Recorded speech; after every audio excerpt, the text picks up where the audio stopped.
DESIblitz.com. Hi, this is Amrit, Ghatore. You're watching me on DESIblitz.com.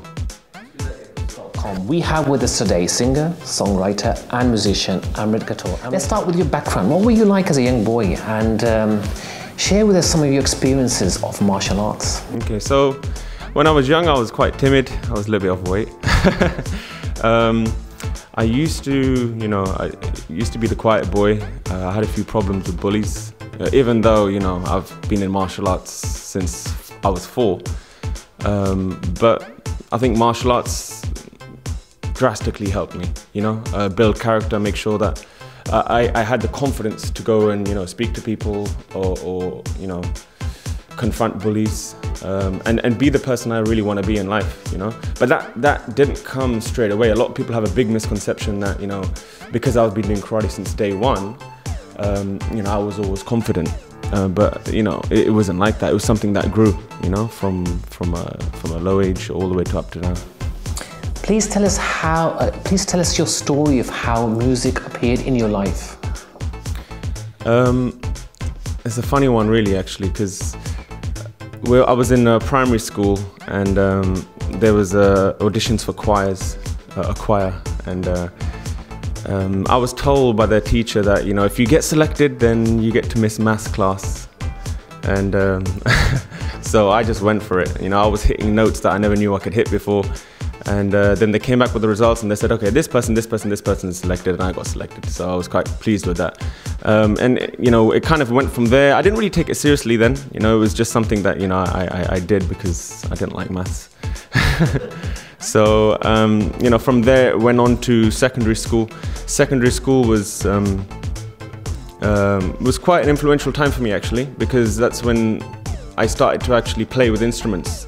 Because they throw you inside the musical atmosphere, and they have a piano, a keyboard, guitar, and this. And the teacher firstly said when we had our first lesson, you know what, go crazy, go on the instruments, do what you want. I'm going to play something in the background, and you just play what you want to play. And the whole class was doing what they wanted to do, and I was just there going on the piano, going on the keyboard. And then the teacher came up to me and he said, you know what, you're going to have no problem with music. And I said, oh, what do you mean? And he said, you'll see. So I think what he was picking up on was obviously how, the notes you were using, were they on the same key? Was it in the same tempo? And I think from then on, I kind of grew to like music because I was kind of good at it, and I gravitated towards it. So Western instruments became my foundation. I started learning guitar, I started learning piano. And when I wanted to learn the guitar, it was basically a shopping channel. And when your mom's watching QVC or whatever it is, and I'm sure loads of people at home know that, they have mums who've watched QVC. But once there was a guitar that was for sale, and I really wanted it. I was just like, oh, I really want it. So I asked my dad. I said, can I have it? Can I have it? I was like, I think 12 years old at the time. So then he ordered it, got the guitar, and I annoyed everyone in the family because I kept playing the same chords again and again and again. But then obviously it grew. I started copying songs. Then I started to make my own songs. Then at the age of 16, I made my first song in GCSE. You have to do a project.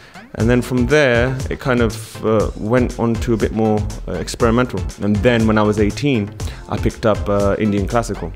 So, now I'm fusing the two, and that's where I am today. All of those days of being with you, I find the truth. Turns out I don't know you.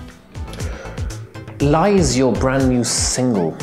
Is this track an accurate reflection of what we can expect of your music going forward? I think so. I think going forwards, I'm heavily in the creative stage at the moment, and I think it's only going to grow and expand from here, because the reason I say that is because I've literally built my own studio in my house now.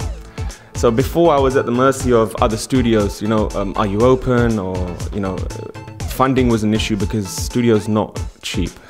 It's really expensive. So when you're in someone else's studio and it's costing you, and you're pressured under time, you can't be creative. So I only just created my studio about 2 months ago, and just in 2 months I've already got maybe 10 or 11 songs ready to go, and they're already something that I am happy with, because I can sit for 5 hours and the 5 hours is normally at night time, like 1 o'clock to 5 a.m. because that's the only time I get in the day, you know, kind of experimenting and saying, I don't like that sound, I like this sound, no, I don't like this beat, let me change this beat over here, and you're completely free to do what you want. So I think from now, moving forwards, it's going to be quite interesting. Amrit, could you kindly sing us a few lines from Lie? Yeah, sure.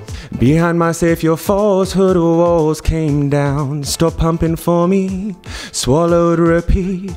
You tweet how my name, looking for fame. Murdered in Paris, I'm your Da Vinci. You fall playing night and forgetting my face.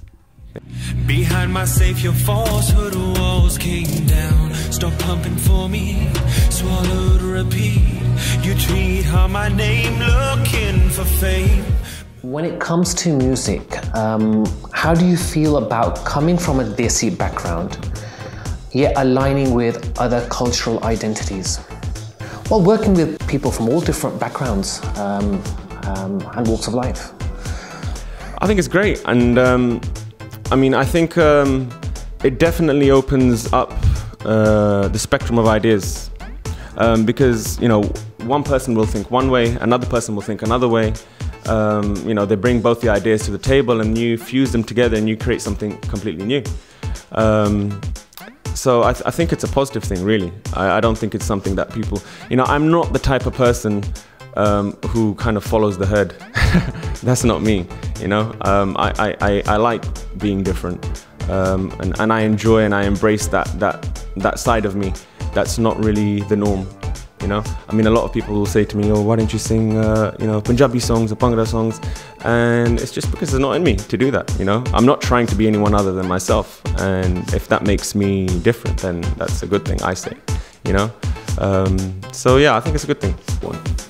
Finally, any plans to showcase your music to a bigger audience abroad? It's happening. That's the next song. Amrit Ghatore, it's been a pleasure talking to you. We wish you all the best. Thank you very much. Thank you.